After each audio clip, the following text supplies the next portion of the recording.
Ano ba nangyari sa lakad nyo? Tumawag sa akin si Don Manolo. Galit na galit. Nalisgrasya raw ang kanyang mga gold bar. Pasensya na po, General. Hindi naman po namin alam na hindi pala nasusuhulan ng pulis na umahawak sa kaso eh. Isa pa, nakialam na naman. Baka nakakalimutan nyo. Wala kayo ngayon sa kanilalagyan nyo, kundi dahil sa akin. Mga wala kayong silbi. Lahat kayo'y umaasa ng kabuhayan sa akin. Bakit nakalusot pa rin ng pulis na yon? Nagiging inutil na yata kayo ngayon na. Marami akong ipinagawa sa inyo noon at nagawa naman ninyo ng maayos ang lahat. Alex, ipaliwanag mo sa akin, bakit nagkaroon ng bulilyaso sa ginawa niyong pagbabantay sa truck na may dala ng mga gold bars? Ano na lamang ang sasabihin sa akin ng mga kliyente na pinoprotektahan ko kung ang mga tauhan ko ay isang tambak na mga palpak? Hinlaro naman po namin ang lahat, General eh. Kung tutusin nga po, talagang walang kalusot-lusot ang gagamitin sana natin sa pagtatransport. Pero dahil sa pagmamarunong ng isang lalaking kumakalaban sa grupo natin, nagkandaletse-letsen lahat. Marami sa mga tauhan natin ang namatay at may mga sibilyan pang nadamay. Sabihin mo, sino ba ang lalaking yon? Si Lito. Si Lito po, General. Lito. Puro na lamang si Lito. Sawang-sawa na ako sa pangalan ng hayop na yan. Napatay niyo ba? Hindi po, General eh. Buhay pa siya. Pero sisiguraduhin ko po sa inyo na magiging maikli na ang buhay niya ngayon dahil sa atraso niya sa akin. Hindi sinasabi yan. Ginagawa yan, Alex. Matagal nang pinapasakit ni Lito ang ulo ko. Ayoko sa susunod, sumama pa siya sa panaginip ko. Trabahuhin niyo siya ng maayos. Iligpit at huwag na kayo mag-iiwan ng kahit na anong ebidensya. Sabihin mo mga tauhan natin na magbibigay ako ng pabuya sa sino mang makakapatay kay Lito. Bilisan niyo na. Gawin niyo na ng matahimik na ang isip ko. Anak ng putya, oh. Nakakainis talaga. Puro na lamang problema. Masusunod po, General. Teka, sandali lang. Yung pinapabantayan ko sa inyong pasugalan, mainit ang mga mata ng mga pulis doon. Timbrihan mo si Kapitan na lumipat sa ibang pwesto. Ang gusto ko, hindi na ulit kayo papalpak. Opo, General.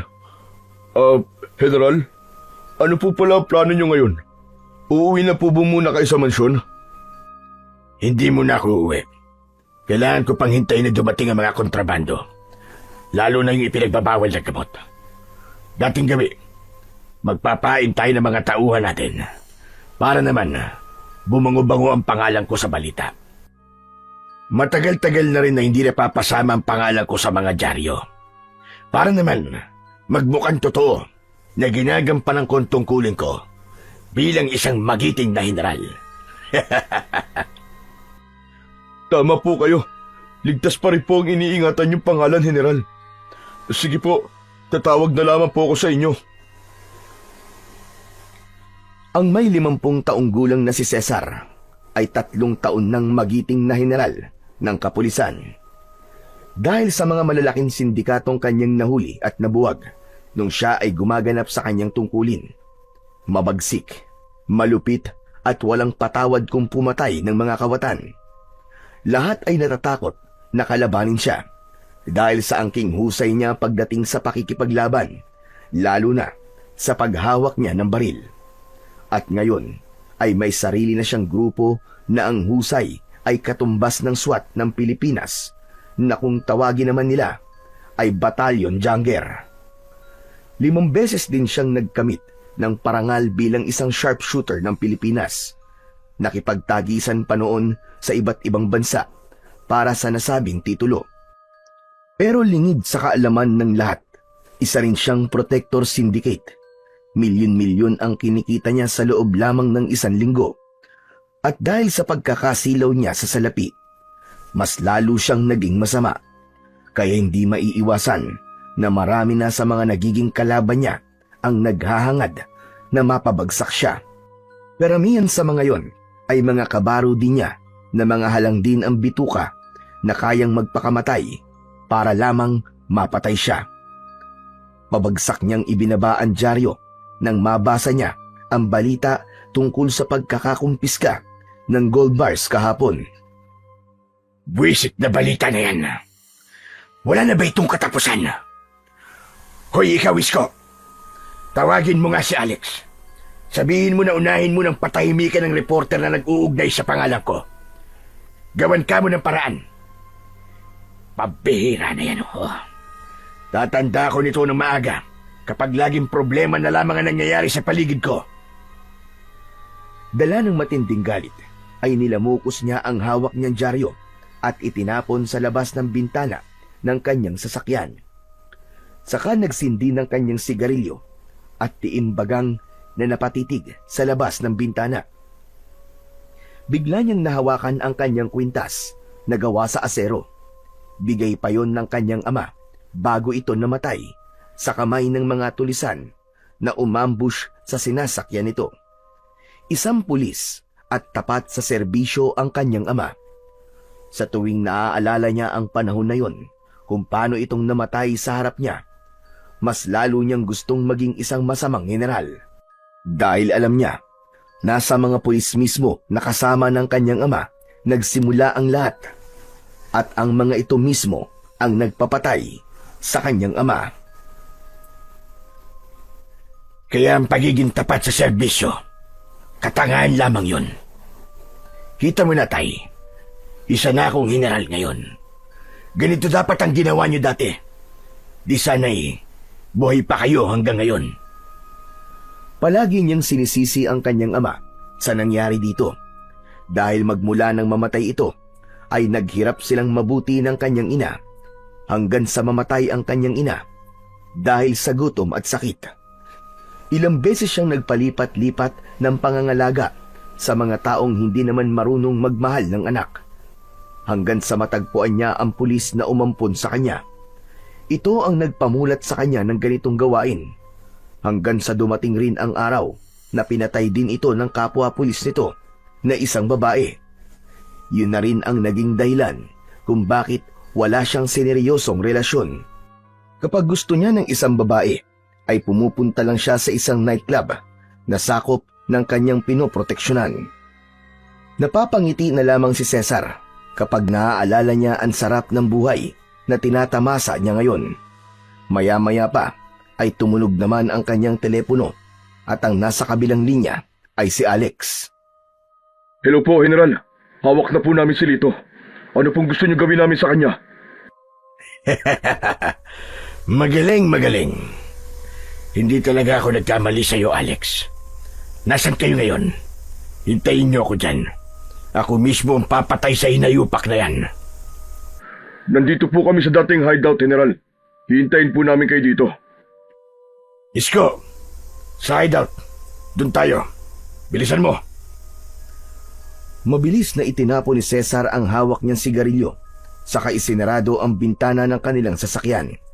Saka naman binuhay ni Isko ang makina ng kanilang SUV. Kasunod ang kanyang mga tauhan na palaging nakabuntot sa kanilang sasakyan. Halos wala pang isang oras ay narating na nila ang kanilang hideout. Isang maliit na bahay na gawa sa bato at makaluma ang estilo ng lugar na pinagdalhan ng kanyang mga tauhan. Dito nila madalas ginagawa ang pagpaslang sa mga taong kumakalaban sa kanyang grupo. Malayo ito sa mga bahay at nasa gitna ng palaisdaan. Kahit na anong gawing pagsigaw ng kanilang mga nagiging bihag ay walang makakarinig dito. Malalaki ang mga hakbang ng kanyang paa na diretso siya sa basement ng bahay. Tumambad sa kanyang paningin ang nanghihinang si Lito habang nakagapos ito sa bangko. Bumangon ang galit sa kanyang dibdib dahil sa ilang beses nitong pangingialam sa kanyang mga transaksyon. Sa wakas, nagkaharap din tayong dalawa, Lito. Kumusta? SPO4, Lito Sandoval. Hayop ka. Talagang di ako nagkamali. Ikaw ang may pakana nito. Magbabayad ka sa akin. Kapag nakawala ko rito, lintik lang ang walang ganti. Ibubunyag ko sa lahat ang anumalyang pinaggagawa mo. Isa kang malaking kahihiyan, hayop ka. Anong kahihiyan ang pinagsasasabi mo? Para namang ang linis-linis ng gawain mo. Marami rin akong nalalaman sa'yo.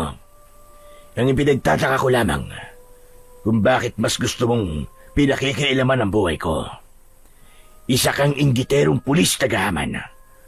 Nakakalimutan mo yata kung sino ang binabangga mo. Mamamatay ka rin sa mga kamay ko, hayop ka. Yun ang hindi ko kakalimutan, General. Yun ay kung mabubuhay ka pa, Lito. Marami na akong iniligpit na mga katulad mong hindi marunong makontento sa sariling kita. At pati ang diskarte ng iba ay pinakikialaman pa. Huwag kang mag-alala. Magkakaroon ka naman ng pakinabang kapag namatay ka na eh. Bubusugin mo mga alaga kong buwaya. Yun ang nararapat sa mga taong may itim ang budhi na kagaya mo. Mas maitim ang budhi mo sa akin, General. Peking general na nagtatago sa maskara mo bilang isang santo. Yun pala, ay ginagamit mo lamang ang batas para sa pansarili mong kapakinabangan. Talaga palang matapang ka eh. Kung naiinggit ka sa diskarte ko, humanap ka na sa'yo. Hindi yung pinakikialaman mo pa ang mga negosyong nasasakupan ko.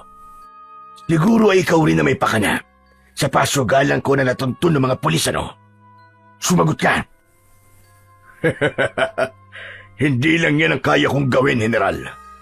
Dahil pababagsakin talaga kita. Walang makakapagpabagsak sa akin, Lito. Isa akong general. Pader ako. At sino naman ang maniniwala sa'yo? Lumapit si Cesar sa harap ng lamesang kinauupuan ni Lito. Binunot niya ang paborito niyang patalim na palagi niyang inilalagay sa kanyang paa. Inilantad niya yon sa harapan ni Lito. Bakas sa mukha ng lalaki ang matinding takot. At kahit nakagapos ito, ay nagpupumilit pa rin itong makawala sa pagkakatali. Anong gagawin mo? Hayop ka talaga! Huwag kang matakot. Baka magkandaihi ka niya sa pantalon mo. Papatayin lang naman kita at ipapakain kita sa buwaya na nasa kabilang palaisdaan. Malinis ang ebidensya. Walang fingerprints at wala rin palatandaan na dito ka namatay. Dahil wala namang nakakita sa'yo nang kinuha ka ng mga tauhan ko eh. Malinis ang aking pangalan at mahusay ang aking mga tauhan. Madali na nilang magagawa ng paraan ang magiging dahilan ng pagkawala mo. Hindi ko dudungisan ang kamay ko sa isang katulad mo lamang. Alex, ikaw na ang bahala sa ungas na ito.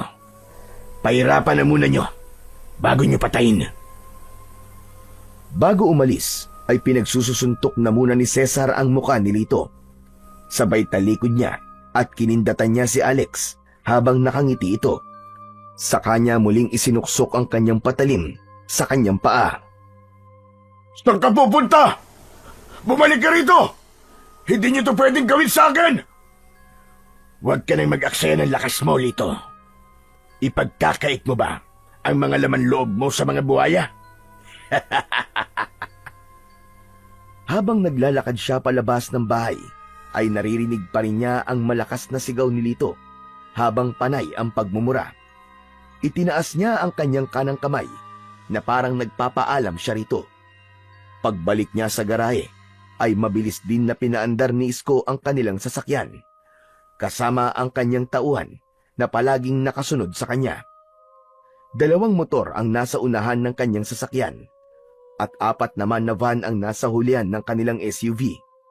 Lahat yun ay punong-puno ng kanyang mga tauhan, habang ang mobile car naman ay naiwan kay Alex.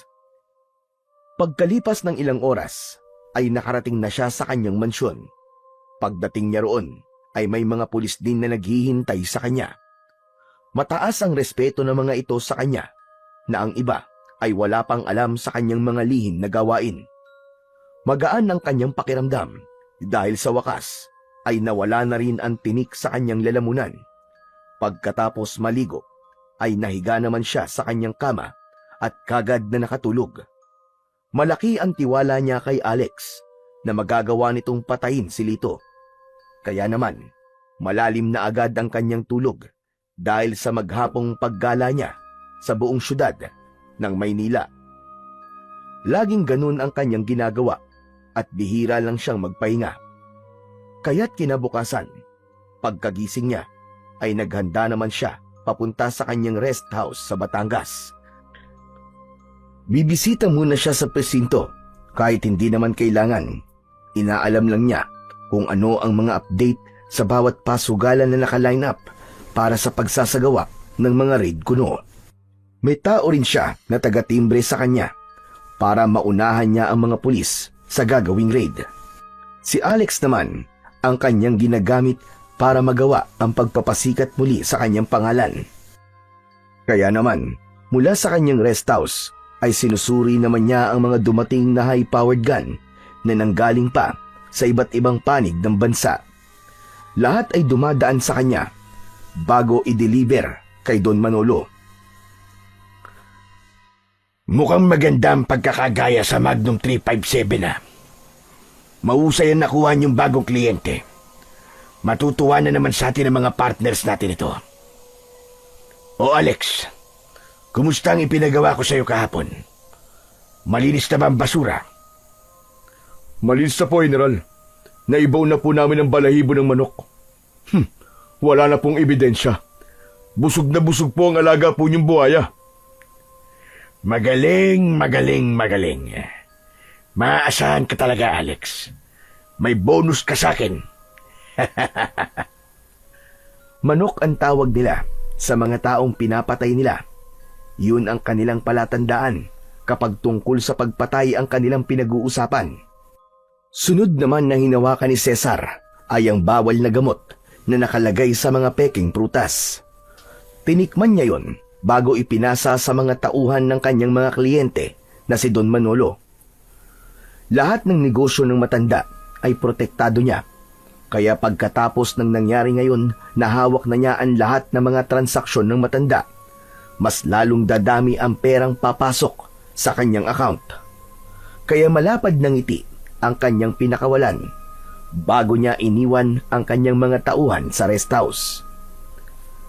Sa isa sa mga bahay sa Batangas, dumiretso si Cesar. Hindi siya nagsasama ng mga tauhan sa bahay na yon dahil siya lang ang nakakaalam sa lugar na yon. Dito siya pumupunta kapag nakakaramdam siya ng pagod sa kanyang trabaho. Siya na rin ang nagmaneho ng kanyang sasakyan. Pagkarating niya sa bahay na gawa sa bato, ay agad siyang bumaba ng sasakyan sa mismong garahe. Pagkasara sa kanyang sasakyan, ay naramdaman naman niya ang malakas na pagpalo ng matigas na bagay sa kanyang batok.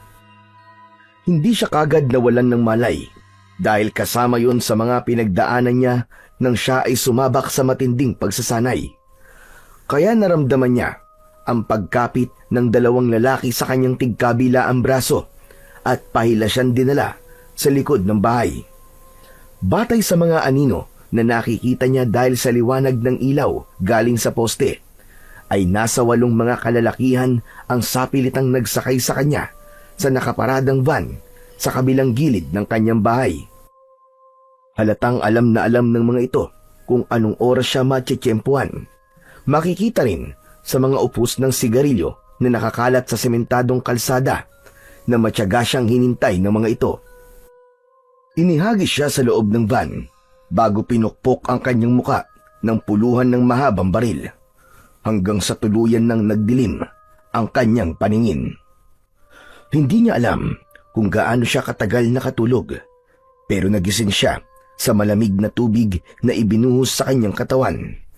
Naramdaman niya na nakagapos ang kanyang kamay sa upuang gawa sa kahoy. Ramdam din niya ang sandalan sa kanyang likod na may mga pako na tumutusok-tusok sa kanyang balat. Alam niyang nasa panganib ang buhay niya ng mga sandaling yon. Sinubukan niyang magpumiglas, pero sa dami ng tali na nakapalupot sa kanyang katawan, imposibleng makawala pa siya. Habang ang mga halakhakan ng mga kalalakihang dumukot sa kanya ay tila nakakabingi na parabang inaapakan ang kanyang pagkalalaki. Mga hayop kayo!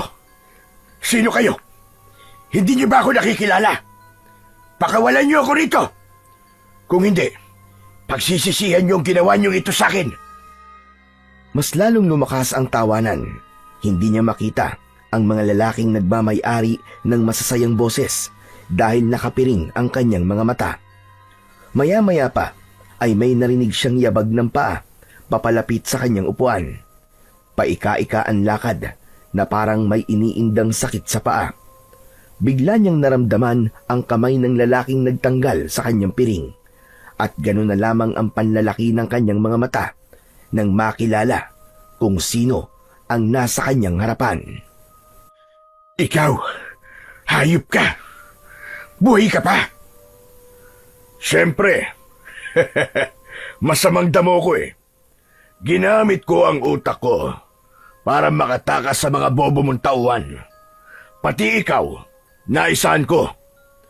Ni hindi mo nga nahalata na may tauhan ako sa mga tauhan mo. Siyempre, yung buhaya na pinaghagisan ng magaling mong tuta, ayun, pinakain ko lang naman ng granada. Sa'yo sana yun eh. Kaya lang, kulang pa ang pagpatay ko sa'yo para makabayad ka sa atraso mo sa akin. Siya nga pala, bago ko makalimutan, naalala mo ba sinabi ko na kapag nakatakas ako, lintik lang ang walang ganti. Kaya heto na, aanihin mo na ngayon ang ganti ko. Tumayo si Lito sa harapan ni Cesar. Nagsuot ito ng liyabe sa kamay. Malalakas na suntok ang tumatama sa kanyang dibdib. Halos nahirapan siyang huminga dahil sa liyabe na tumatama sa kanyang dibdib at muka. Maya-maya pa ay kinuha nito ang kalibre 45. Hinampas siya nito sa kanyang muka hanggang sa umagos ang dugo sa kanyang pisngi at labi. Idinura niya yon at matapang na sinalubong ang masamang tingin ng lalaki sa kanya. Talagang desidido si Lito na patayin siya. Ni hindi ito natatakot sa kung ano ang katayuan niya sa pulisya. Baka sa mga mata nito ang matinding galit. Ang totoo ay iniutos sa akin ng kabilang grupo ang pagpatay sa'yo. Masyado na malaki ang nawawala sa kanila dahil iba ang binibigyan mo ng proteksyon. Aagawin ko sa'yo ang lahat ng nasa'yo, pati na ang mga tauhan mo. Kung sa bagay, wala na rin namang silbi yun dahil hindi ka nasisikatan ng araw. Huwag kang magsalita ng tapos, Lito. Sana pala, ako na mismo ang pumatay sa iyong hayop ka. Dahil sa oras na makawala ko rito, hindi ko nahahayaang makawala ka pa. Wala nang sana-sana dahil wala ka ng pagkakataon para kumanti sa akin. Isa ka na ngayong inutil na general na nakabalandra sa sarili mong basura. Pero huwag kang mag-alala. Hindi naman kita rito papatayin eh. Dadalhin ka namin sa lugar kung saan walang makakakilala sa'yo. Sa isang lugar na bihira ang tao at kinatatakutan ng mga tao na puntahan. Kumuha si Lito ng mahabang yantok at paulit-ulit na pinaghahampas sa ulo si Cesar. Ipinalagay niyang yun na ang kanyang katapusan dahil sa sakit na nararamdaman niya sa mga tama ng kahoy sa kanyang muka at ulo hanggang sa tuluyan nang nawalan siya ng malay. Nang magkamalay siya, ay naramdaman niya ang pagsayad ng kanyang paa sa lupa. Habang kinakaladkad siya sa damuhan, kitang-kita niya rin ang pagpatak ng dugo sa lupa bago siya tuluyang binitiwan ng mga ito. Tahimik ang paligid na kahit hindi niya halos makita ang lugar dahil madilim, ay alam niyang nasa loob siya ng kagubatan. Dinig na dinig din niya ang ingay ng mga kuliglig na nasa palibot ng kanyang kinaroroonan hanggang sa naramdaman niya ang pananakit ng kanyang katawan. Kasunod, ang pag-alingaw-ngaw ng malalakas na putok ng baril na tumama sa kanyang dibdib. kasabay ng paghagis sa kanya sa bangin. Huling natandaan niya ay ang pagtama ng kanyang ulo sa matigas na bato bago tuluyang nagdilim ulit ang kanyang paningin. Nagising si Cesar sa isang silid na hindi pamilyar sa kanya. Nakakunot ang kanyang noo dahil wala siyang maalala kung bakit siya nasa bahay na yon. Maya-maya pa ay narinig niya ang yabag ng paa papasok sa silid. Kaya't napabalikwas siya ng bangon at naghintay sa pagpasok ng may-ari ng yabag. Napasiksik siya sa dingding habang nagtataka sa mga nangyayari sa kanyang paligid. Mabilis din ang tibok ng kanyang puso dahil sa pag-aalala. Ipinagtaka niya rin ang mga benda sa kanyang katawan, maging sa kanyang ulo. Nanginginig ang kanyang kamay na nahaplos niya ang kanyang ulo dahil sa matinding sakit. Masasakit din ang kanyang katawan na parang nanggaling siya sa matinding pambubugbog. Aba, mabuti naman at gising ka na. Kumusta na ang pakiramdam mo? Sino kayo? At nasaan ako? Anong nangyari sa akin? Saglit lang. Isa-isa lang ang tanong. Ang mabuti pa inimin mo na muna itong salabat. Naggumanda ang pakiramdam mo kahit papano. Huwag kang matakot sa akin. Ligtas ka na sa tulong ng mga kasama ko. Kaya sige na, inimin mo na muna itong salabat. Makatutulong to para gumanda ang iyong pakiramdam.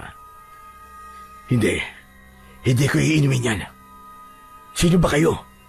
At bakit may benda ang katawan ko? Pati ang ulo ko. Ano bang nangyari sa akin?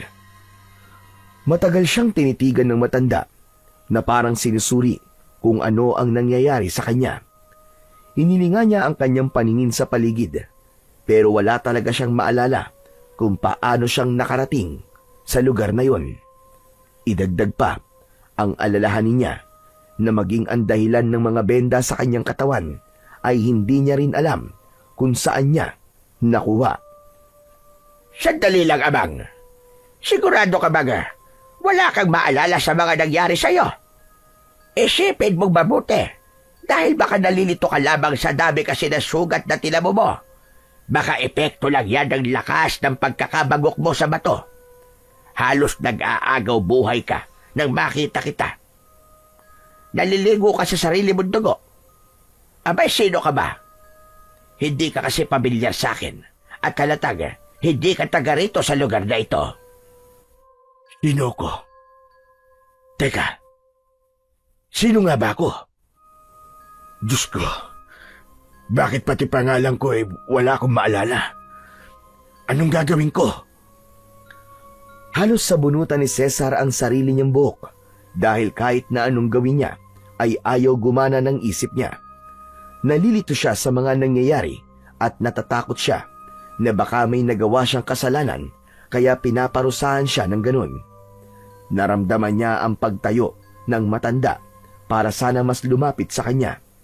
Kaya lang, pinigilan niya ito dahil kahit ang matandang kausap niya ngayon ay hindi rin niya maalala kung sino.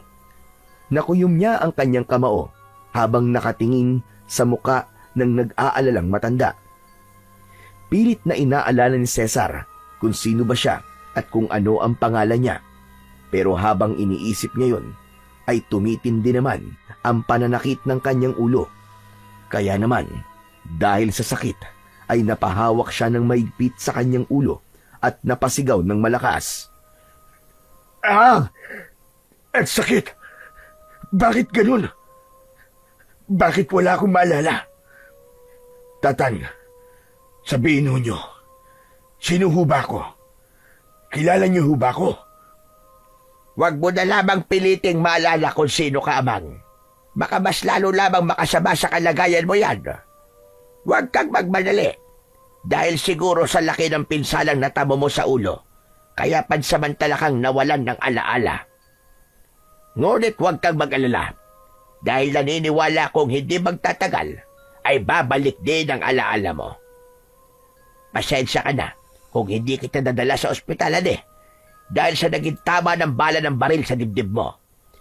Malaking investigasyon pa ang mangyayari kapag nakarating ito sa mga pulis. Baka maging dahilan din yon para makarating pa sa mga taong gustong pumatay sa'yo na buhay ka pa hanggang ngayon. Mabuti na lamang at mababaw lamang ang baon ng bala sa dibdib mo dahil tumama yon sa palawit ng kwintas mo. Ano? Kwintas? Oo. Iniligtas ka na suot mo kwintas. Itinago ko yun sa baul. Mahirap na kung merong makakakitang ibang tao. Ngayong hindi mo pa naaalala kung ano ang pangalan mo. Ang mabuti pa yung pangalan na lamang na nakaukit sa likod ng kwintas mo ang gagamitin mo. Cesar. Cesar ang nakita kong nakalagay roon. Baka ngayon pa ang totoo mong pangalan. Parang may kung anong bahagi sa kanyang isip ang nasaktan nang mabanggit ng matanda ang pangalang Cesar. Siguro ay yun nga ang kanyang pangalan. Kaya naman, napatango na lamang siya sa matanda bilang pagsang-ayon. Sa kanya lamang napagmasdan ang itsura ng matanda. Mahaba ang kulay puting balbas at buhok nito. May hawak itong tungkod at may suot na sayang puti. Kung titignan, para itong nasa 100 taong gulang na dahil sa kulubot nitong balat. Iniabot nito ang baso na may laman na sa labat. Nanginginig ang kanyang kamay na tinanggap yon. Saka dinala sa kanyang bibig at sinimsim ang laman nun. Gumuhit ang anghang at init sa kanyang lalamunan. Kaya naman, naramdaman niya ang pagganda ng kanyang pakiramdam na parang binigyan siya ng kakaibang lakas. Habang wala ka pagbaalala sa pagkatao mo, mas makabubuting dumito ka na muna sa bahay ko. Gaano na ho ba ako katagal na nasa bahay nyo? Saka, hindi ko pa rin ho kayo kilala. Sino ho ba kayo, Tatang? Ako si Kakang Teban, isang albularyong ermitanyo. Halos 1 linggo ka nang walang balay dito sa bahay ko. Marami ang mga taong nagtutulog-tulog para bantayan ka. Lahat sila ay gabi-gabi na nagpapalitan sa pag-aalaga sa'yo. Mamaya lamang makikilala mo na sila. Marami pong salamat sa pagkakaligtas nyo sa akin, Kakang Teban. Nasaan po ba ako ngayon? Anong lugar po ba ang napuntahan ko? Naririto ka sa Mindanao, Cesar. Sa liblib na baryo ng Hulo. Batay sa napapansin kong punto ng pananalita mo, halatang hindi ka taga rito. Siguro galing ka pa ng Maynila na itinapon sa baryo namin. Marami ang itinatapon na katawan sa baryong ito. Palibhasa ay kagubatan, kaya ginagawa na lamang nilang tapunan ng mga patay. Swerte ka, dahil ikaw lamang ang nakaligtas sa lahat ng mga biktima ng mga taong ito. Hanggang ngayon ay wala pa rin kaming nagagawang aksyon para mahuli ang mga walang hiyang nagtatapon sa aming lugar ng mga bangkay dahil gumagamit sila ng mga helikopter. Hindi ko po maintindihan kung bakit nangyari po ito sa akin at kung ano po naging atraso ko para sapitin ko ito. Ang mahalaga ay nakaligtas ka. Sa nakikita ko naman sa iyo hindi ka naman masamang tao. Biktima ka lang ng karahasan. Parang may kurot sa puso ang dating ng mga narinig niya mula sa matanda. Pakiramdam niya, tutol ang kanyang kalooban sa sinabing yun ni Kakang Teban. Maya-maya pa ay may nagkakaingay na sa labas. Masasayang boses ng mga tao na tila nag-uunahan sa pagpasok. 2 babae at 3 lalaki na halatang may mga asawa na. Nakangiti ang mga ito nang makita siya. Ang babaeng mahaba ang buhok ay napayakap pa sa gilid ng pintuan habang nagpapapungay ng mga mata sa kanya. Sinabi nitong gising na raw ang pinakapoging lalaki na nakilala nito. At dahil sa kabutiang loob ng mga ito, tumayo siya at lumapit sa mga ito para magpasalamat. Ang isa pang ang babae na hindi napigilan ang sarili ay napayakap pa sa kanya ng maigpit dahil sa labis na tuwa. Kaya muli niyang naramdaman ang pagkirot ng sugat niya sa dibdib na kaagad din namang napansin ng matanda. O siya, tama na yan. Hindi pa masyadong magaling ang pasyente nyo. Inaasahan ko na walang ibang makakaalam ng tungkol sa kanya. Lalo pa, at wala siyang maalala tungkol sa nakaraan niya. Nagkakaintindihan ba tayo? Marami nga po palang salamat sa pagkakaligtas niyo sa akin. Asahan niyo po, nasusuklian ko po ang lahat ng kabutihang ipinakita niyo sa akin. Muli siyang naupo sa katre na gawa sa kawayan, pero hindi kagad umalis sa kanyang harapan ang 5 mga bisita. Nagkakatinginan ang mga ito bago muling titingin sa kanya. Baka sa mukha ng mga ito ang matinding pag-aalala. Pakiramdam niya ay may gusto itong itanong sa kanya na hindi lang nito magawang simulan. Sige na, sige na. Hayaan na nating makapagpahinga na muna si Cesar. Hindi pa siya lubusang magaling. Sige na, Cesar. Magpahinga ka na muna. Iiwan ka na muna namin. Marami pa kaming dapat na asikasuhin. Nang mawala sa kanyang paningin ang mga tao, ay saka lamang bumundol ang kaba sa kanyang dibdib. Nag-aalala siya na baka tuluyan nang wala siyang maalala tungkol sa kanyang nakaraan. Mabilis niyang pinagmasdan ang kanyang kamay sa pag-aakalang may wedding ring siyang suot na makapagpapatunay na may pamilya siyang naiwan. Saka lang siya nakahinga ng maluwag nang makitang malinis ang kanyang daliri at walang bakas na may suot siyang singsing. Sino ka nga ba talaga? Bakit wala akong maalala? Hindi niya namalayan na muli siyang nakatulog sa katre habang nakaupo. Nagising na lamang siya sa pagkakaroon ng malakas na ingay sa labas ng bahay. Humihingi ng tulong, maging ang natatarantang boses ng matanda ay naririnig din niya. Mabilis siyang napabalikwas sa pagkakaupo at kaagad na lumabas ng kanyang silid. Tumambad sa kanyang paningin ang mga nilalang na pilit pumapasok sa bakuran ng matanda, habang ang mga tao ay takot na pilit hinaharangan ang tarangkahan ng bakuran. May mga hawak ang mga ito na itak, kaya lang dahil sa takot sa mga nilalang ay mas pinipili ng mga ito na manatili na lamang sa loob ng bakuran. Mabilis pa sa kidlat na lumapit si Cesar sa mga nilalang at para bang alam niyang may patalim sa kanyang paa. Nadukot niya yon nang walang kahirap-hirap. Tinalon niya ang bakod. Nang nasa labas na siya, ay isa-isa niyang inasintan ng kanyang punyal ang mga nilalang. Tumutulo ang malalapot nitong laway na may kasama pandugo, na kaagad na sumugod sa kanya para mangagat. Sa isang iglap, ay nagawa niya kagad na gilitan sa leeg ang mga nilalang. Bumagsak ang mga ito sa lupa habang umaagos ang kulay itim nitong dugo. Habang ang ilang mga asong gubat na nagtatangka na rin na sumugod sa kanya ay agad niyang napapatamaan ng patalim sa noo. Bago niya lalapitan ang mga ito at bubunutin ang bumaon niyang kutsilyo sa asong gubat. Pagkatapos ay hinarap naman niya ang isa pang pangkat ng mga nilalang na mukhang bangkay dahil sa naaagnas nitong mga katawan. Naiilagan niya ang bawat pag-atake ng mga ito at bawat bitaw niya ng kanyang patalim ay bumabagsak ang mga ito sa lupa habang nagkikikisay ang katawan. Kahit siya ay nagtataka kung paano niya yung nagagawa, pero dahil sa kagustuhan niyang matulungan ang mga taong nagmamalasakit sa kanya, ay gagawin niya ang lahat, mailigtas lang ang mga yon. Walang kahirap-hirap na naubos niya ang mga aswang. Si Kakang Teba naman na natitigilan ay nakamasid na lamang sa kanya habang nakikipaglaban siya sa mga halimaw. Cesar, sabihin mo, paano mong nagawa yon?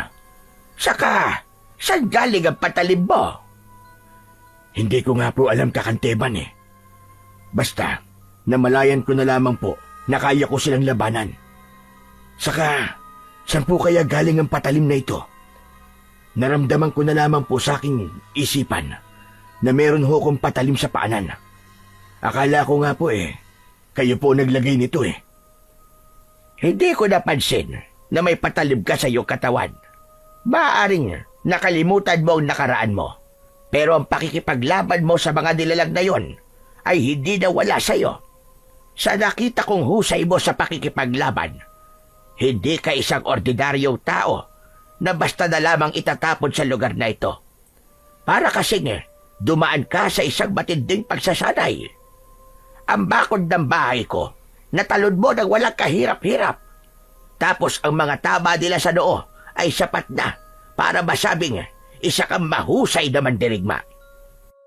Cesar, hulog ng langit ang pagdating mo dito sa amin.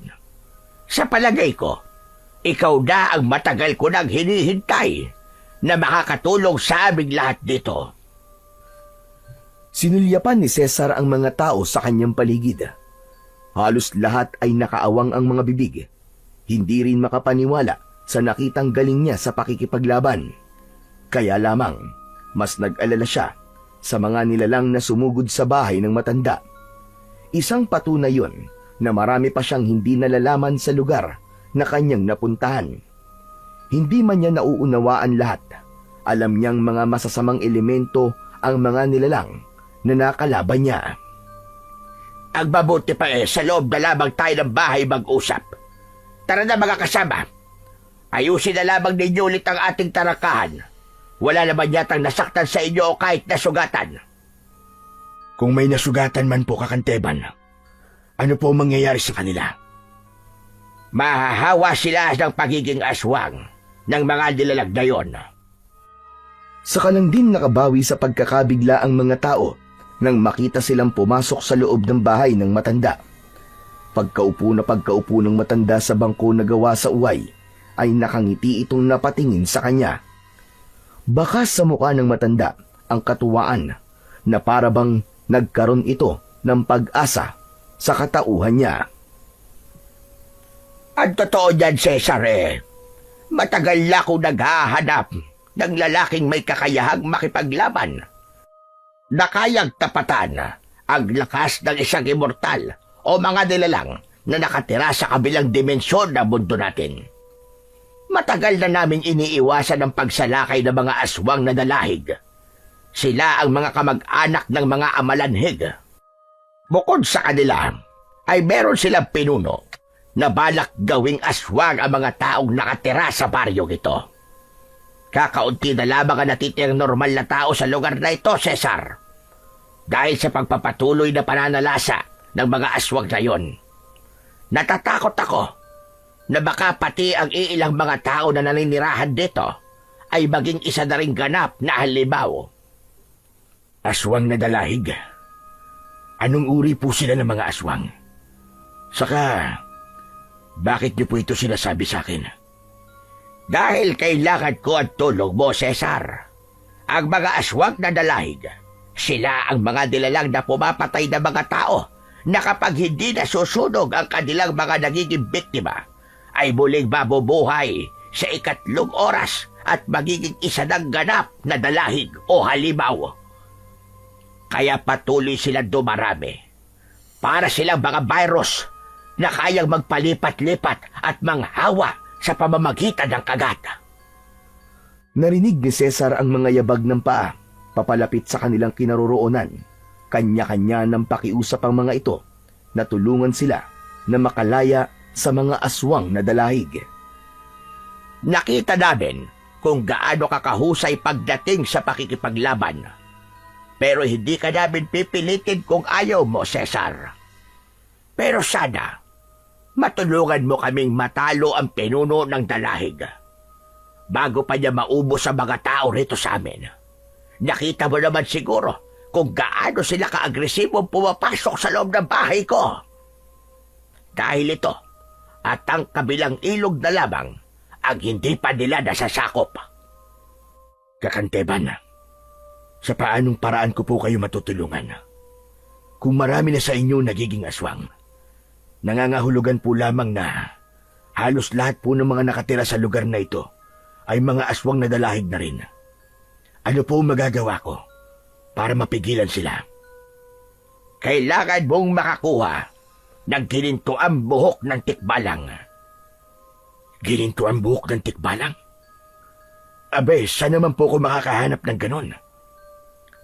Huwag kang mag-alala, Cesar. Sasamahan kita sa pusod ng kagubatan. Ituturo ko sa iyo ang dapat mong gawin.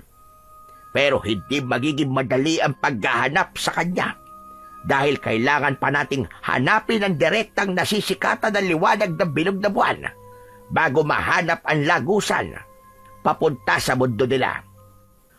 Mas lalong naguluhan si Cesar sa mga sinabi sa kanya ng matanda.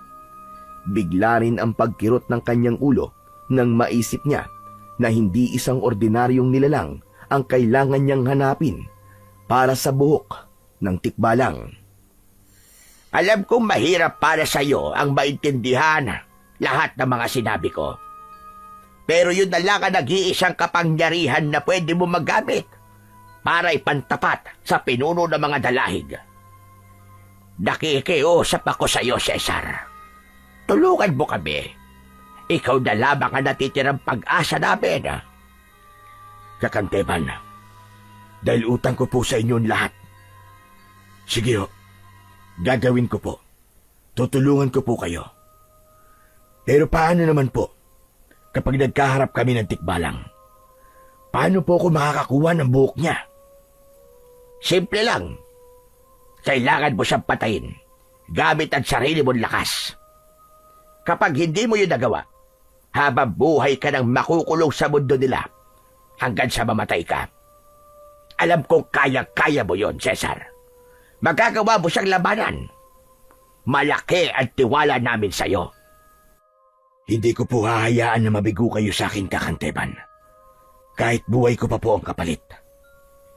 Kapag nakuha mo ang ginintuang buhok ng tikbalang, marami ang lilitaw na masasamang elemento para agawin yun sa'yo dahil makapangyarihan yon.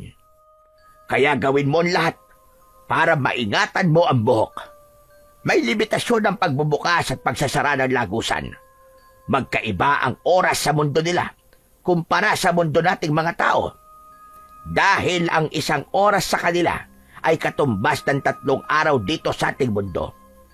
Kaya gawin mo ang lahat para magawa mo ang misyon ng mas mabilis. 3 oras lang ang kailangan mo para matalo ang tikbalang. Katumbas yun ng 9 na araw dito sa atin. Kaya mag-iingat ka, Cesar. Dahil buhay mo at buhay ng mga kababaryo ko ang nakasalalay sa misyon mong ito. Dalhin niyo po ako sa pusod ng gubat. Ako na po ang bahala kung paano matatalo ang tikbalang na sinasabi niyo. Tandaan mo rin, Cesar. Immortal ang kalaban mo. Hindi isang ordinaryong nilalang lamang. At kapag napasa kamay mo na ang gilintuang buhok ng tikbalang, kailangan mong iwas-iwas yun sa ere para maging isang gintong buhok. Magtataglay ka ng kasing liksi, lakas at bilis ng parang isang tikbalang o kabayo at magagawa mo ng labanan ang pinuno ng aswang na dalahig na si Greco. Wala nang inaksayang oras sina Cesar at Kakangteban. Agad silang naglakad papunta sa pusod ng gubat. Malayo ang lugar na yon at ilang oras din silang naglakad bago nila narating ang gitnang kagubatan. Hanggang sa sumapit na sila sa tapat ng isang malaking puno ng balete na may direktang nasisikatan ng liwanag ng buwan. Kasama niya ang mga tao na hindi maitago ang matinding pag-aalala para sa kaligtasan niya. Napansin niya na gumuhit ng hugis pabilog si Kakangteban sa lupa sa mismong tapat ng puno ng balete gamit ang tungkod na kahoy nito. Nagtataka rin siya sa kanyang sarili dahil hindi man lang siya nakaramdam ng pag-aalala o takot sa lugar na mapupuntahan niya. Para bang sanay na ang katawan niya sa mga ganong sitwasyon. Halika, Cesar. Pumasok ka sa loob ng hugis bilog. Pagkatapos ay pumikit ka at humawak ka sa iyong kamay. Huwag kang magbumulat ng mga mata hanggat wala akong sinasabi sa iyo. Tandaan mo na hindi ako makakasama sa iyo. Mag-isa kang papasok sa loob ng mundo ng mga immortal. Pero ang diwa ko ay makakasama mo at magagawa mo kong kausapin sa pamamagitan ng isip mo.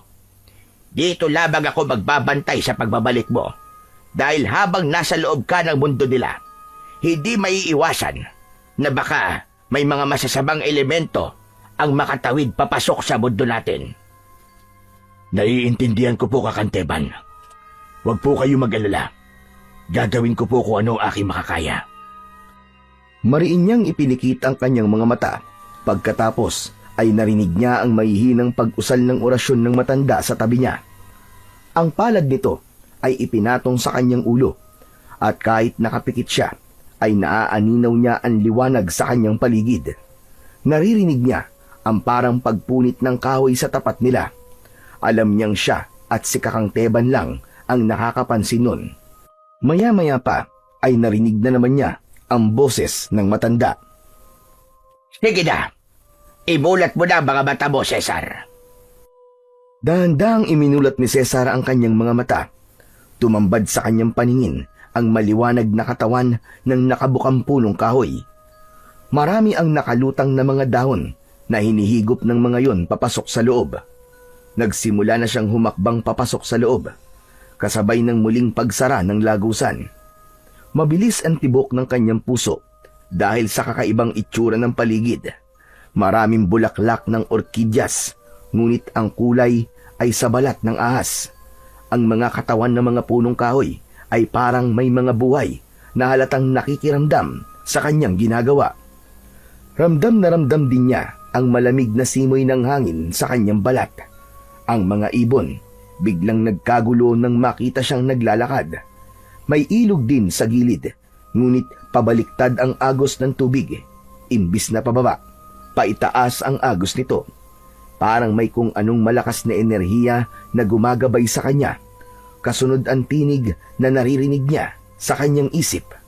Boses yon ni Kakangteban. Cesar, sundan mo lamang ang mga sasabihin ko sa iyo. Huwag kang mag-alala. Kahit nasa labas ako at hindi kita kasama, ay magagawa ko pa rin makipag-usap sa iyo gamit ang aking kakayahan. Huwag kang padadala sa mga itsura ng nasa loob. Hindi totoo ang ganda ng paligid. Kakanteban, paano ko po malalaman na nasa paligid ko lang ang tikbalang? Kung mapapansin mo ang bulaklak ng orkidyas ay itsura ng balat ng ahas, magbabago ang kulay niyan kapag nasa tabi nito ang tikbalang. Huwag ka magpapahalata na nararamdaman mo siya at alam mo kung naririyan siya. Hayaan mo siyang lumapit sa iyo. Nasa buhok din ng tikbalang ang kanyang kahinaan, kaya kailangan mong maging alerto. Bukod sa kanya, ay meron ka pang mga nilalang na makakalaban sa mundong yan. Hindi ka malilito dahil bawat katawan ng puno na naririyan ay merong mga nakadikit na bulaklak ng orkidyas. Sila ang magsisilbi mong palatandaan. Pagkatapos ng kanilang pag-uusap ni Kakangteban, maingat na iniakbang ni Cesar ang kanyang mga paa papunta sa dulo ng daan. Luntian ang paligid na parang paraiso. Maya-maya pa ay napansin na nga niya na mabilis na nagbago ang kulay ng mga orkidyas. Nagkulay pula yun, pati na ang balat ng kahoy na pinagdikitan nito. Kampante lamang siyang naglalakad habang nakatungo, dahil ang mismong anino nito ang naisip niyang paraan para madaling mahuli ang tikbalang. Cesar, mag-iingat ka. Nararamdaman ko na nakamasid lamang siya sa'yo. Pinag-aaralan niya ang bawat galaw mo. Ilang di pa lamang ang layo niya sa'yo. Sandali, huwag kang titingin sa likod mo para hindi siya makahalata. Kakanteban, paano niyo po ito nagagawa? Paano niyo po nalalaman ang sitwasyon ko dito sa loob? Minsan na ako napunta sa lugar na yan, kaya alam ko kung anong itsura ng paligid sa loob. Isa pa, ang diwa ko ay nasa loob ng isipan mo. Dahil sa orasyon na ginawa ko sa iyo kanina, isang beses lang pwede pumasok dyan.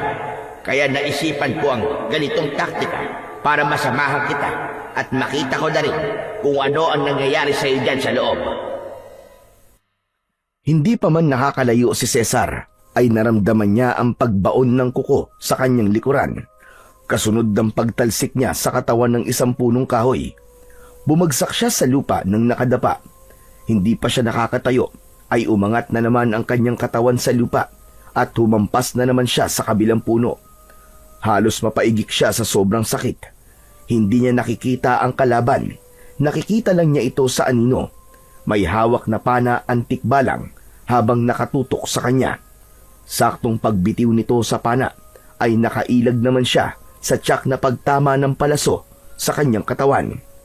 Nahabol pa niya ng tingin ang pinagbaunan ng pana sa katawan ng puno. Sa anino lamang siya bumabase para makalaban sa tikbalang. Saktong pagsipa niya sa ere ay narinig niya ang pagbagsak ng nilalang sa lupa. Sakalang nalantad sa kanyang harapan ang nilalang na may kalahating kabayo at kalahating immortal na nilalang. Huwag kang titingin sa kanyang mga mata, Cesar. Kung hindi, ay mapapasailalim ka sa kanyang hipnotismo. Labanan mo siya ng patas. Ipakita mong kaya mo siyang talunin. Nagpakita na siya sa akin, Kakanteban, at nakakatakot po ang kanyang itsura. Huwag kang magpapahalatang natatakot sa kanya, Cesar. Yan ang magiging kahinaan mo laban sa kanya. Pagkatapos nun, nakita niyang dahan-dahang bumangon ng tikbalang, kaya halos malula siya sa taas ng nilalang na nasa kanyang harapan. Bukod pa ron, ang kanyang dibdib ay muling nanakit dahil sa pagtama ng kamao ng tikbalang sa kanyang dibdib. Wala nang ibang paraan. Kailangan ko nang gamitin ang aking punyal. Isa lamang sa ating dalawa ang mamamatay, tikbalang. At hindi ako yon. Ngumisi ang tikbalang na nagpalitaw sa malalagari nitong mga ngipin. Pati na ang mga halinghing nito na bahagya pang iniaangat ang unahang paa bago muling itinutok ang pana sa kanyang muka. Kaagad ditong binitiwan ang palaso para sana ay patamaan siya sa muka. Pero nagawa niyang maiwasan yun. Mabilis siyang umakyat sa puno bago niya inatake ng kanyang patalim ang tikbalang. Tinamaan ito sa braso, dahilan para mabitiwan ito ang pana. Ganyan nga ang gawin mo, Cesar. Masakit sa kanila ang dililikha ng sugat mula sa patalim na ginawa sa mundo ng ating mga tao. Puntiryahin mo ang kanyang leeg, saka ang kanyang dibdib. Mapapatay mo siya kapag nasugatan mo sila sa parte na yon ng kanilang katawan. Subalit may bahagi ng puso ni Cesar na tumututol na patayin ang tikbalang. Parang ayaw niyang pumatay para lang sa gininto ang buhok nito. Kaya ang naging plano niya ay pabagsakin na lamang niya ang tikbalang at maayos na makipag-usap rito para humingi ng hibla ng buhok ng nilalang. Sa una ay nahirapan siya dahil sobrang bilis ng tikbalang. Malakas din ang katawan nito at bago pa siya makalapit dito ay agad siyang bumagsak sa lupa. Pero wala sa kanya ang salitang pag-urong. Kaya paulit-ulit din siyang bumabangon para lumaban dito. Kaya nang magkaroon siya ng pagkakataon para patamaan ang leeg nito, ay ginawa niya para matapos ang oras at makalabas na sa mundong yun. Pasadsad na bumagsak sa lupa ang tikbalang habang walang tigil sa paghalinghing. Hawak nito ang leeg na nasugatan, pero hindi yun gaano kalalim dahil wala siyang balak na patayin ito.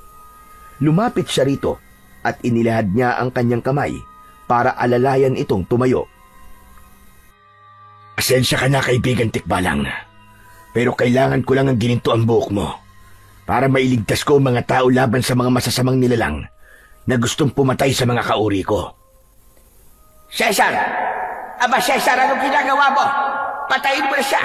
Dahil kung hindi, ikaw ang papatayin niya!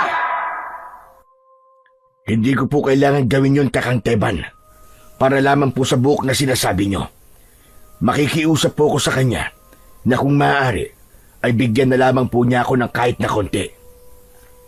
Hindi sila tao, Cesar, at hindi sila normal na mag-isip. Papatayin ka rin niya. Kaya gawin mo na.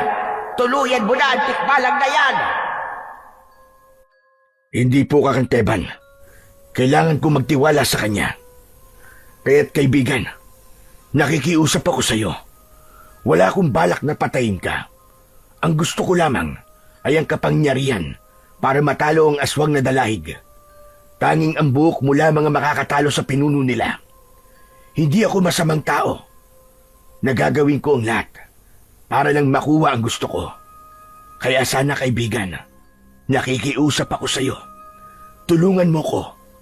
Kahit isang piraso lamang ng hibla ng iyong gininto ang buhok. Tumayo ang tikbalang at humalinghing ng malakas. Kasunod ang pagyuko sa kanyang paanan bilang pagbibigay ng hibla sa buhok nito. Hindi siya makapaniwalang ibibigay ng nilalang ang buhok nito. Diyos ko po, paano? Totoo ba itong nakikita ko? Napalagay ko, Kakanteban. Alam nila kapag nagsasabi ng totoong isang tao, yun ang nararamdaman ko sa kanya. At ako lalabas na masama kung papatayin ko po siya ng walang dahilan, kapalit lamang ang kapangyarihan.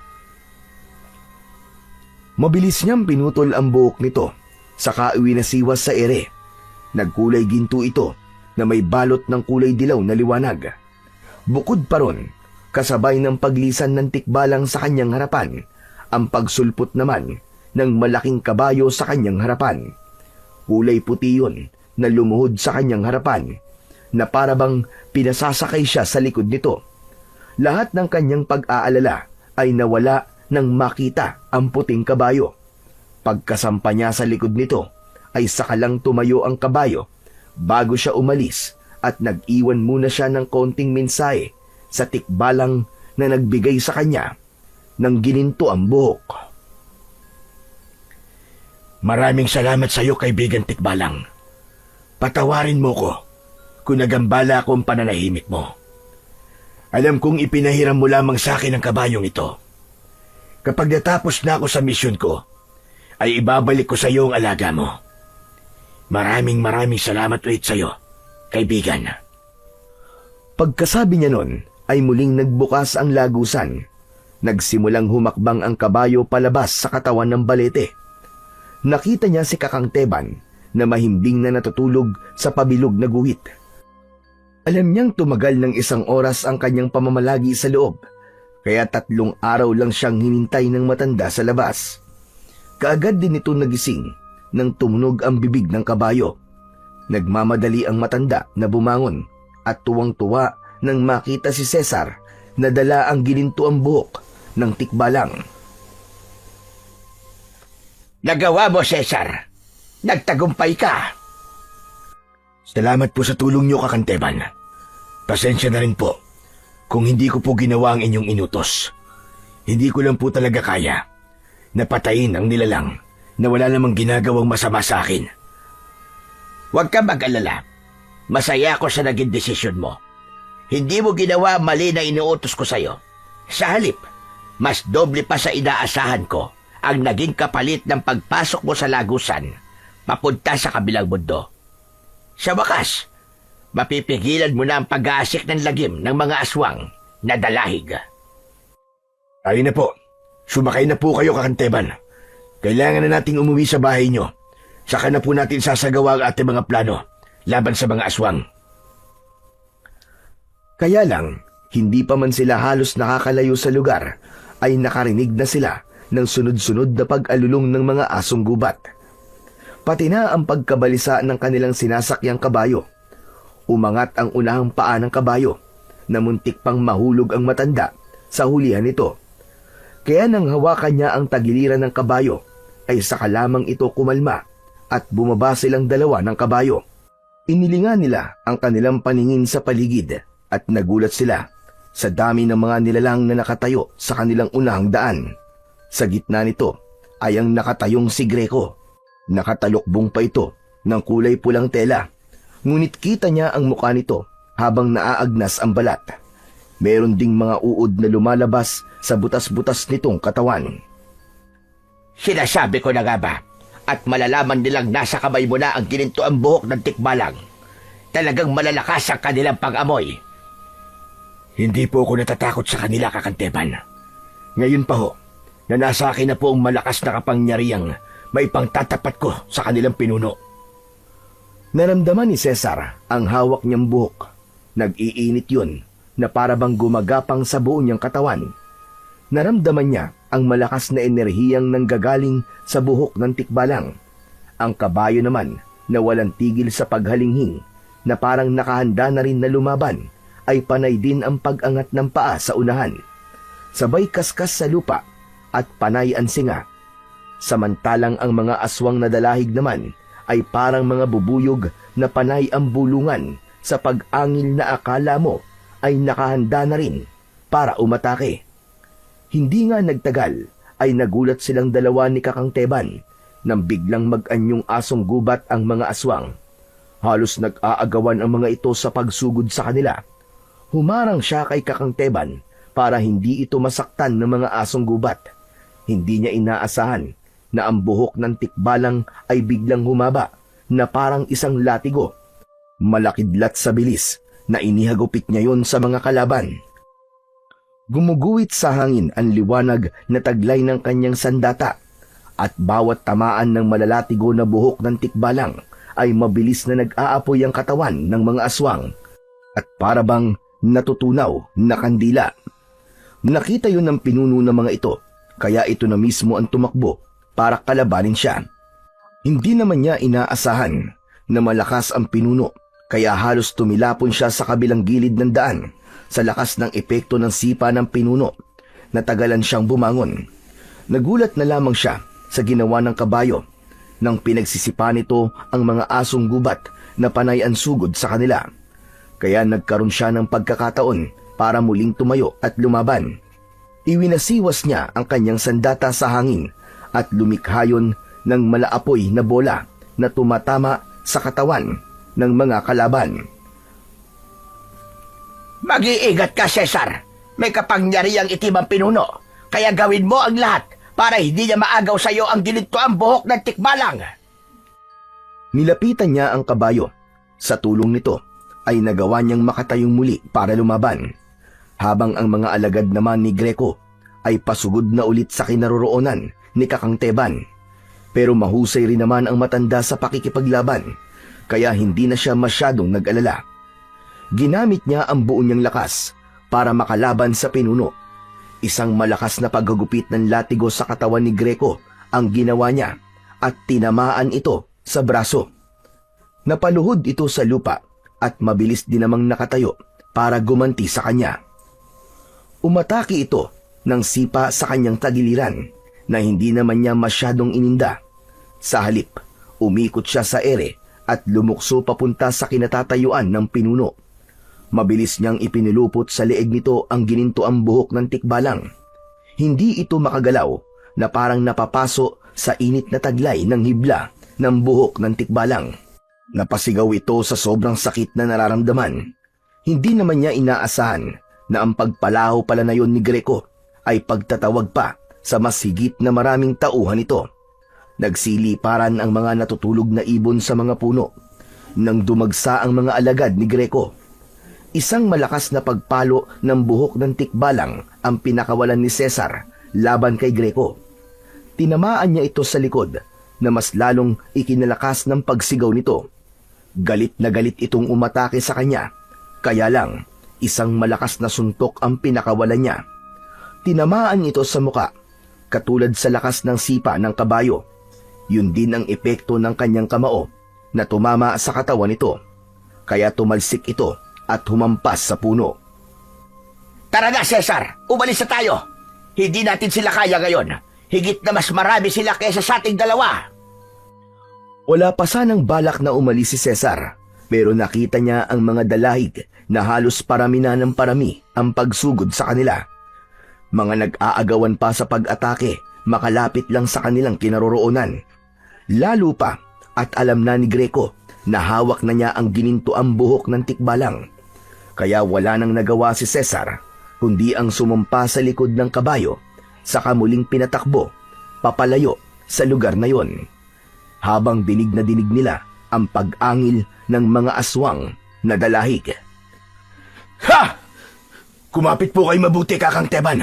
Hinahabol po nila tayo. Mabilis silang tumatakbo na para bang walang kapaguran. Dahil hindi sila marunong mapagod, Cesar.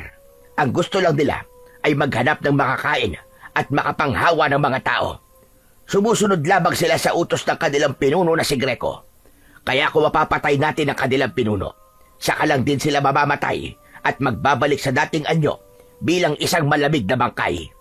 Nangyari ang lahat ng ito nang hindi inaasahan na si Greco ay makagat ng isang asong gubat na infected ng virus.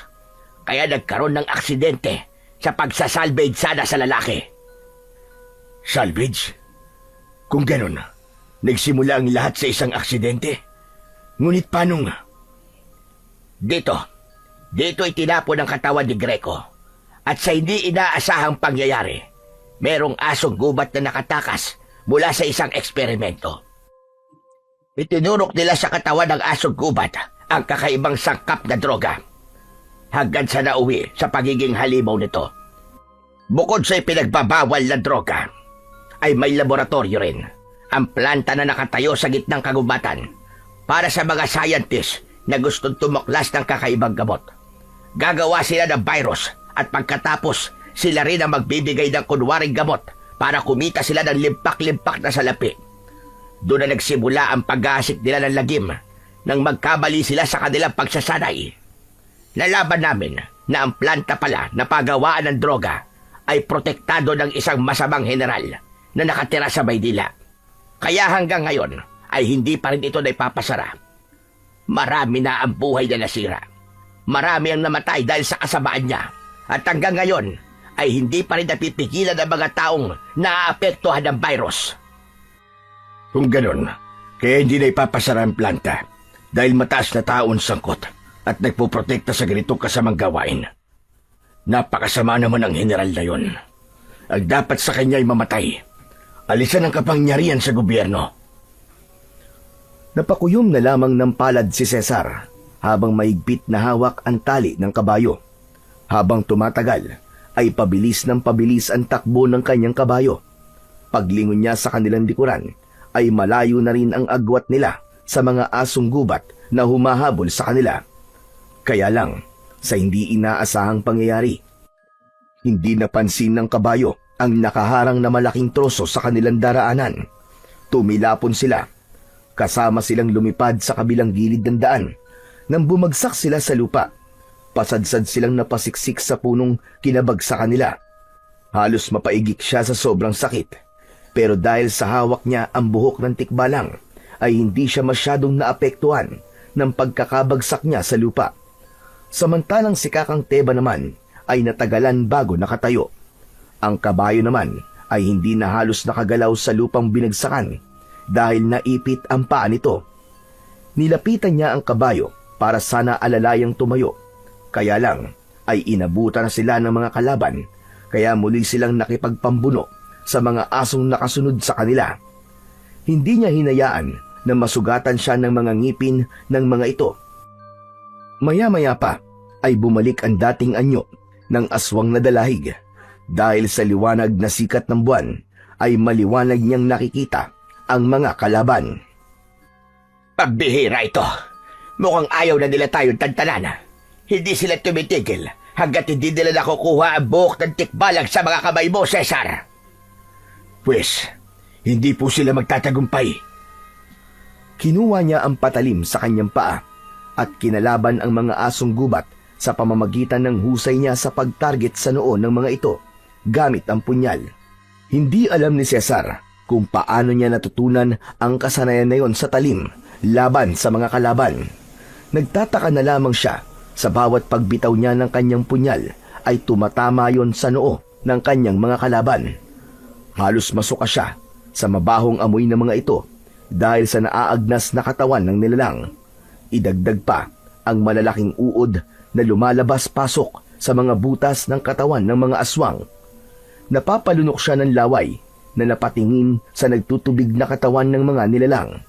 Patuloy ang mga ito sa pag-angil na parang asong nauulol. Ganon din ang malapot na laway na lumalabas sa mga bibig nito na may kasama pang dugo. Halos sabay-sabay ang mga ito sa pag-atake sa kanya.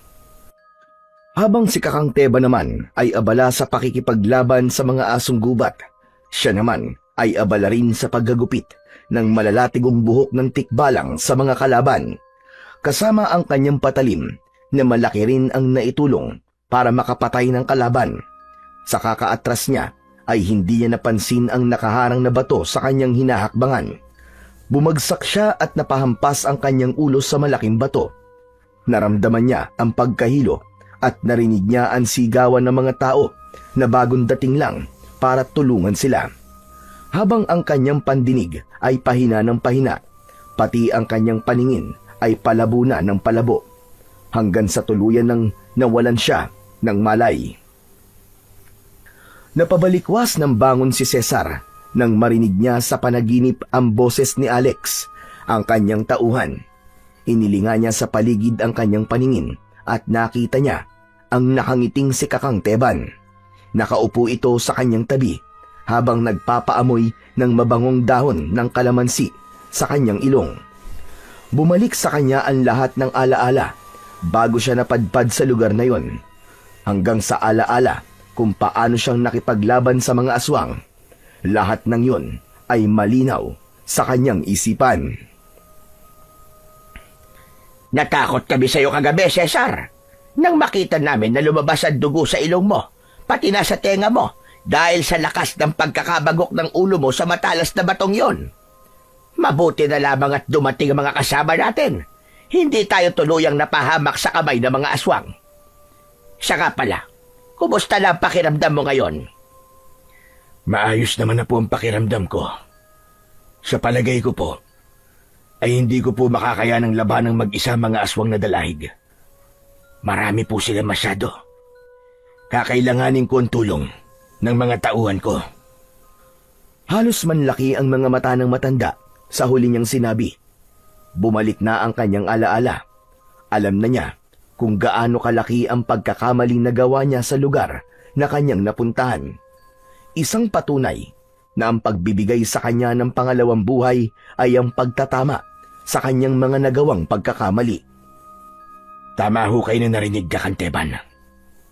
Bumalik na po ang aking alaala. Saka ko na lamang po ipapaliwanag sa inyong lahat. Ang kailangan po ay mapatay na natin ang mga aswang na dalahig. Kung ganon, hindi ka na si Cesar. Sino ka? At ano ang pangalan mo? Wala hong pinag-iba. Ako po. Ako pa rin si Cesar. Ipagtatapat na sana niya na siya ang general na tinutukoy ng matanda nang huli silang magkausap. Subalit pinigilan niya ang kanyang sarili. Hindi pa yon ang tamang oras para malaman ng matanda na siya ang walang yang general na tinutukoy nitong nagbibigay proteksyon sa mga sindikato. Bigla siyang nakaramdam ng pagkakapahiya sa kanyang sarili, maging sa paningin ng mga taong tumulong sa kanya. Kailangan ko po munang bumalik sa Maynila. Kailangan ko pong humingi ng tulong sa mga kasamahan ko. Babalik ko rito at nangangako po ko na ako mismo ang magpapasara sa planta na matagal nang nagpapahirap sa mga tao rito. Kung hindi po ako nagkakamali, sa planta rin na yon, naninirahan ng mga aswang na dalahig. Nako, maraming salamat talaga, Cesar. Tatanawin namin ang isang malaking utang na loob ang tulong mo na ito sa amin. Umaasa ako na babalik ka at tutuparin mo kung anong ipinangako mo sa amin. Magtiwala lamang po kayo, Kakang Teban. Huwag po kayo magpasalamat sa akin. Kung tutusin, ay kasalanan ko po ang lahat. Paano ka pala makakabalik sa Maynila, Cesar?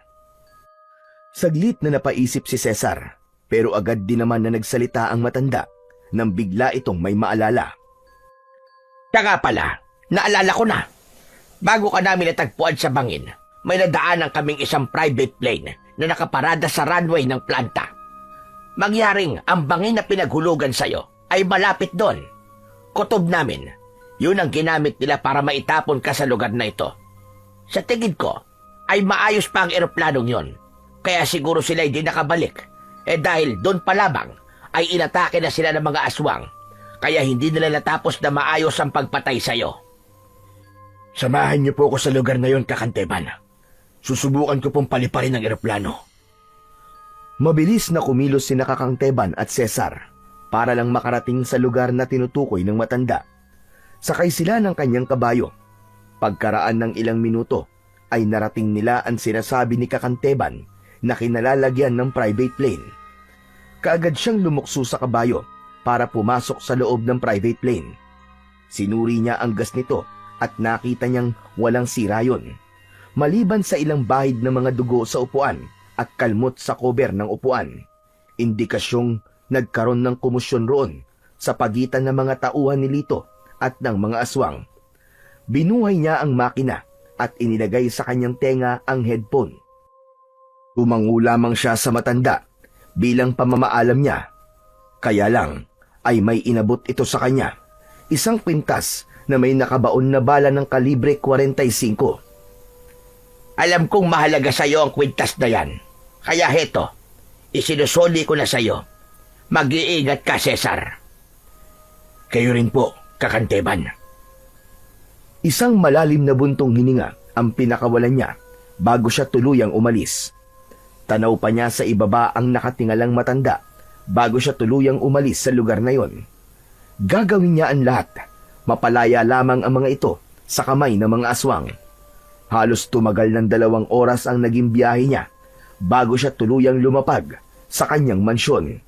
May sarili siyang lapagan ng eroplano sa kanyang nasasakupan na sakto lamang para sa isang maliit na eroplano. Pagbaba niya ay nagulat siya sa naging itsura ng kanyang bahay. Marami ang nagkalat na tuyong dahon sa paligid. Nakakandado rin ng gate at halatang walang tao.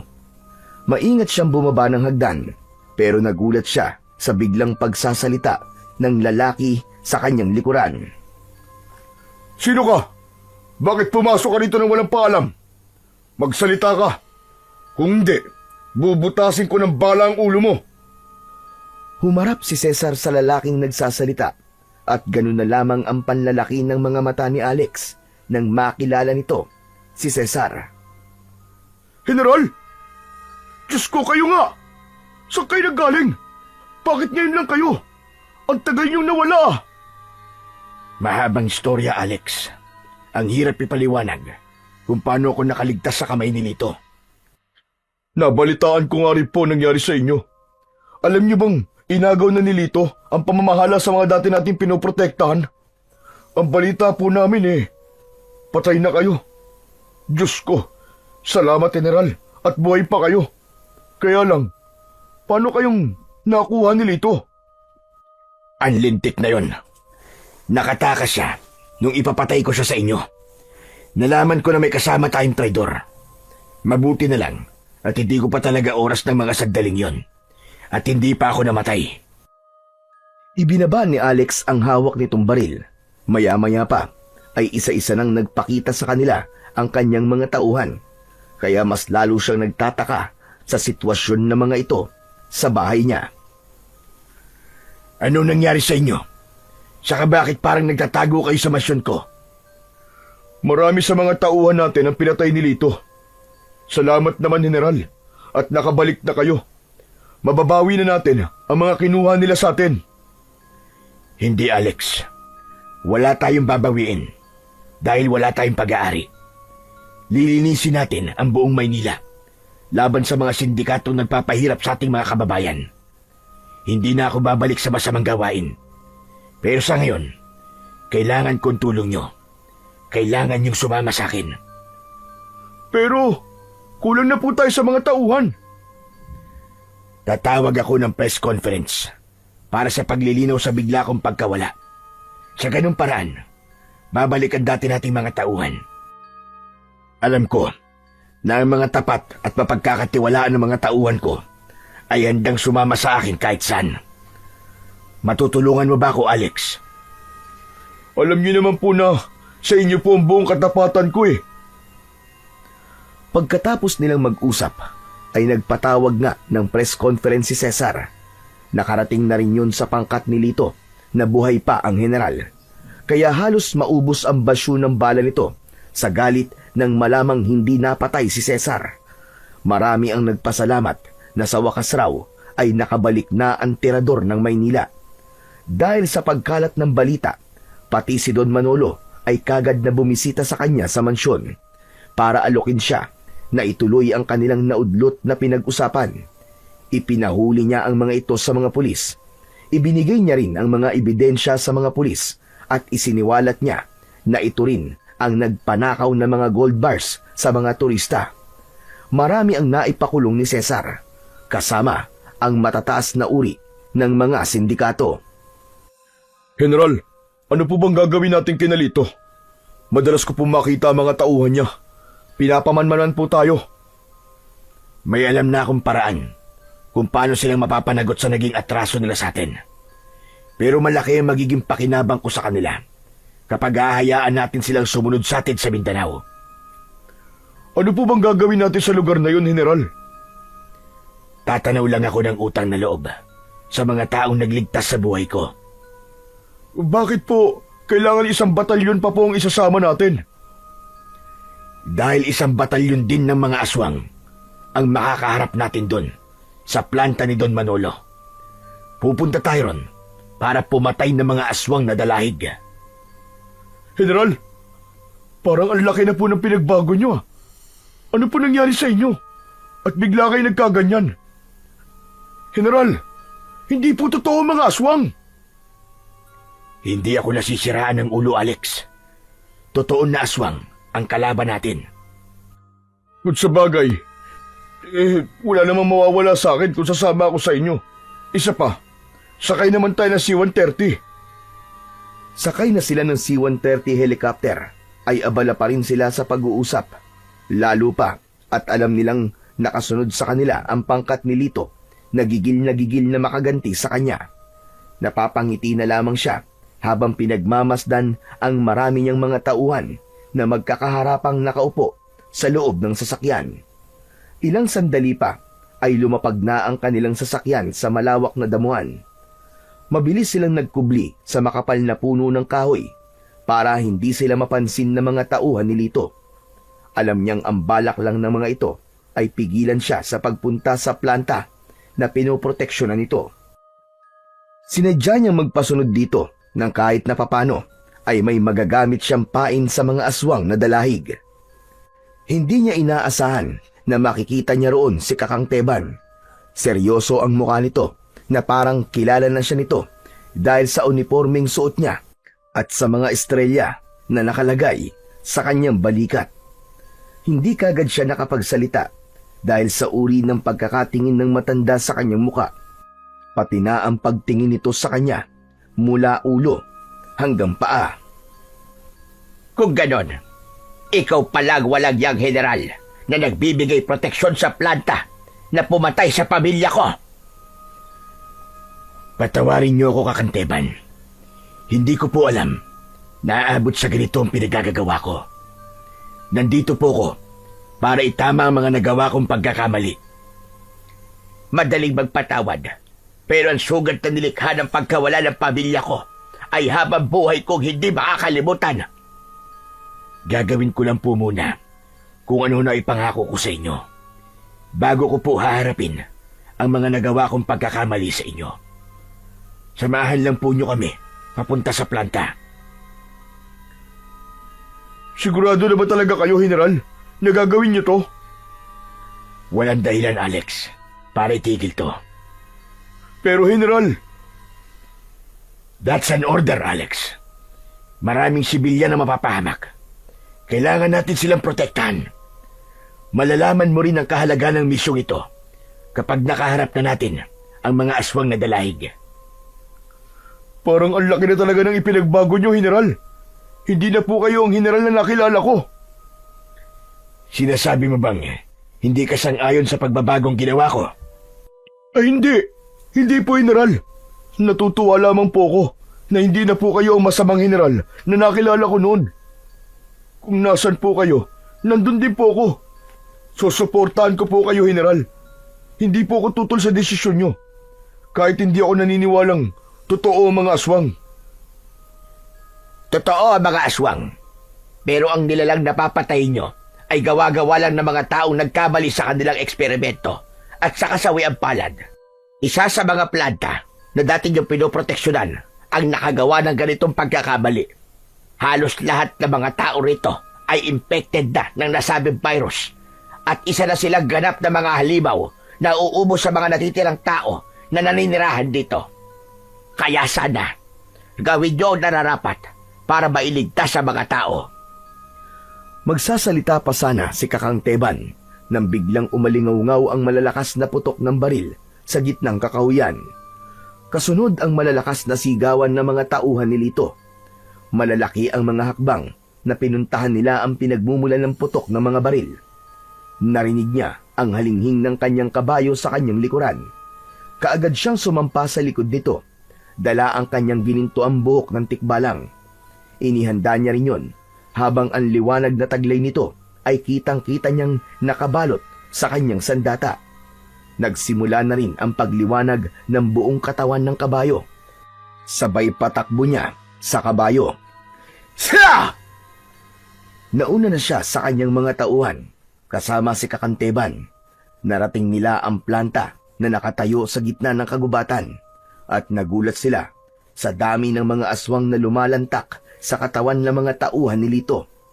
Hindi ito basta-bastang tinatablan ng mga bala ng baril, kung hindi ito mapapatamaan sa ulo. Kaya naman, mabilis siyang bumaba ng kanyang kabayo at inasinta niya ang ulo ng mga halimaw. Maya-maya pa ay dumating na rin ang kanyang mga tauhan. Walang habas na pinagbabaril ng mga ito ang mga nilalang na nagpalit ng anyo bilang isang asong gubat. Si Kakanteba naman, gamit ang tungkod, ay sumugod na rin sa mga kalaban, habang si Greco ay nananatiling nakatayo malayo sa mga alagad nito. Sa likod nito ang mga asong gubat na panay ang pag-angil na parang asong nauulol. Naghihintay lang ang mga ito ng hudyat ng pinuno nito. Ilang sandali pa ay sumugod na rin ng mga ito sa kanilang kinatatayuan. Marami ang nasawi sa pag-atake ng mga halimaw. Isa na roon si Lito na halos maputol ang katawan sa malaking pinsalang na tamo. Nagkalat din ang mga basyo ng bala sa lupa, pero parang hindi nauubos ang mga kalaban. Kaya naman, nagpapaputok sila ng baril habang humahakbang ng paatras. Habang siya naman ay humahakbang ng pasulong gamit ang malalatigong ginintuang buhok ng tikbalang. General! Mag-iingat ka po sa paglapit sa kanila! Si Greco kailangan mong puntiryahin ng hawak mong ginito ang buhok ng tikbalang. Patamaan mo siya sa kanyang leeg. Ito na ang katapusan yung lahat. Paputukan sila! Umalingaw-ngaw sa buong kagubatan ang malalakas na tunog ng baril. Habang ang maririnig naman sa kabilang panig ay ang angil ng mga asong nasasaktan. Halos abalaan lahat sa pakikipaglaban sa mga aswang na dalahig. Habang si Cesar naman ay si Greco ang kanyang pinuntirya. Sadya pa itong nagpahabol sa kanya, pero dahil taglay niya ang bilis na katulad ng sa kabayo, mabilis niyang naabutan ito. Sinakal niya ito ng kanyang hawak na buntot ng tikbalang, pero nakaikot ito at nakaganti sa kanya ng sipa sa sikmura. Napaatras siya sa lakas ng impact ng paa nito sa kanyang sikmura. Kaya naman, sumerko siya sa ere para gumanti rito ng sipa sa ulo. Bumagsak ito sa lupa na mabilis din naman niyang sinabayan ng paghagupit ng kanyang sandata. Tinamaan ito sa leeg, kaya sinamantala naman niya ang pagkakataon na yon. Niluhuran niya ito sa sikmura bago niya sunod-sunod na pinagpapapalo ng gininto ang buhok ng tikbalang ang leeg nito hanggang sa masunog ang buo nitong katawan. Nang tumingin siya sa mga kasamahan niya na abala pa rin sa pakikipaglaban sa mga natitirang aswang, ay nakita niyang isa-isa nang bumabagsak sa lupa ang mga kalaban hanggang sa masunog ang mga ito na parang mga natutupok na kandila. Napuno ng usok ang buong paligid. Sakto naman ng pagdating ng mga tao at nakita ang mga nagkalat na katawan ng mga aswang sa damuhan. Habang ang kanya namang kabayo ay katatapos lang ding sipain sa muka ang asong gubat na kalaban nito. General! Nagawa niyo po! Natalo po natin ang mga aswang! Hindi ko akalaing totoo ang mga aswang. Iniisip ko tuloy na baka nasisiraan na kayo ng ulo Talagang alam ko naman na ganun ang iniisip mo sa akin. Pero salamat sa Diyos. Malaya na mga tao sa lugar na ito. Oras na para bumalik tayo sa Maynila. Maraming salamat sa naging pagtulong nyo sa amin, Cesar. Ay, hindi lang pala basta Cesar. Pasensya na po, General Cesar. Hindi na po kailangan ganun, Kakanteban. Cesar na lamang po. Kakanteban, muli po ako nagpapasalamat sa inyong lahat sa nagawa niyo pong pagtulong sa akin sa pagliligtas sa aking buhay. Patawarin niyo po ko kung isa ako sa naging dahilan ng pagkawala ng pamilya niyo. Ngunit ipinapangako ko po, asahan po ninyo na itatama ko na ang lahat ng nagawa kong pagkakamali. Tao lang din kami, General, na kayang magpatawad sa mga nagkakasala sa amin. Hangad naming lahat, natutupad ka sa mga naging pangako mo. Itatama mo ang iyong pagkakamali at huhulihin ng mga taong nagkakasala sa batas. Pinapangako ko po, Kakanteban. Maraming salamat po sa inyo. Nauna nang umalis ang kanyang mga tauhan kasama si Alex. Naiwan siya dahil kailangan pa niyang magpaalam sa kanyang kabayo at isoli ito sa mundo nito. Pero nagulat siya nang bigla itong maging isang tikbalang. Ang tikbalang na nagbigay sa kanya ng kapangyarihan. Isusoli niya sana ang buhok nito, subalit tumanggi ito at gamitin daw niya sa paggawa ng mabuti sa kapwa at sa pagpapatupad ng patas at pantay-pantay na pagtingin sa batas. Sana raw ay meron siyang natutunan sa mga nangyari sa kanya. Naipasara niya ang planta at sinira ang mga kagamitan doon. Inilihim niya ang tungkol sa masama niyang gawain. Sa halip, gumawa siya ng kabutihan sa pamamagitan ng isa-isang pagdadakip sa mga kawatan at kumakalaban sa batas. Marami ang mga nahuling sindikato. Marami ding naipasara na mga bahay aliwan. Ganon din ang mga naipasarang pasugalan at nasabat na milyong-milyong halaga ng bawal na gamot mula sa mga dayuhan. Sumikat ang pangalan ni General Cesar na hanggang ngayon ay tangan pa rin ang ginintuang buhok ng tikbalang. Hindi lang siya general para sa mga batas. Isa rin siyang general na kumakalaban sa mga masasamang elemento na nagtatago sa dilim. Sa tulong ng kanyang tapat na tauhan na si Alex, naniniwala din siya na bilang isang general at sa paggawa ng mabuti ay marami siyang magagawa para itama ang sistema na umiiral sa ating bansa. Hindi lamang sa mga masasamang elemento, kundi maging sa mga tulad niya na nasa katungkulan na mas masahol pa sa mga aswang na gumawa ng kasamaan. Nangako siya sa kanyang sarili at sa Panginoon na gagawin niya ang lahat, mapuksa lamang ang lahat ng uri ng kasamaan, kahit na ang maging kapalit nito ay ang sarili niyang buhay.